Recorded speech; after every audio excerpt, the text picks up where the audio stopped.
Welcome as we continue our study of Colossians in chapter 2, verse 19. And not holding fast the head, from whom all the body, having been supplied through the joints and bands being joined together, will grow with the growth of God. So keep in mind, this is referencing verse 18 about letting no one condemn you by having you worship through angels, or worship angels, or worshiping through angels. And we're going to skip over some of these about joints and bands and whatnot, and sort of get right to the meat here. Holding back the head. So holding is krateo, which comes from kratos. And so kratos is strength. And so the analogy here is that if you were to grab a child by the arm and sort of pull them aside or guide them into a position, that would be krateo. You would be grabbing them and guiding them, using force or strength to guide them.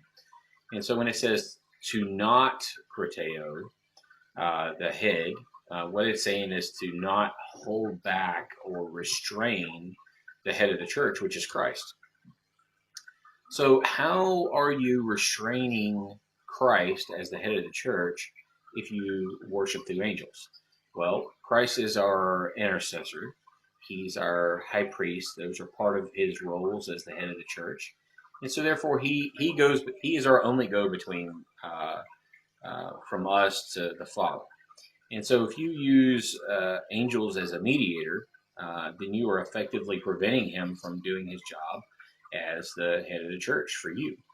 And so that's a big deal. I mean, he's our only mediator. We see that in 1 Timothy 2:5. God is one. There's also one mediator of God and man, the man of Christ Jesus.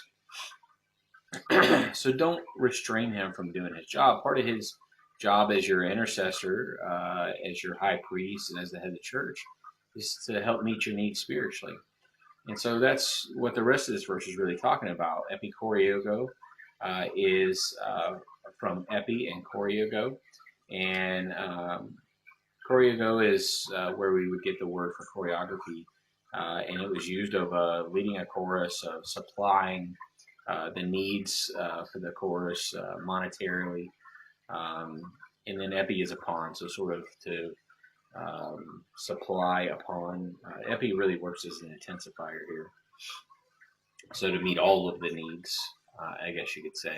You can translate that nourish as well, just sort of through, it's not, it would be sort of an indirect thing. But really it's sort of to meet all of the needs.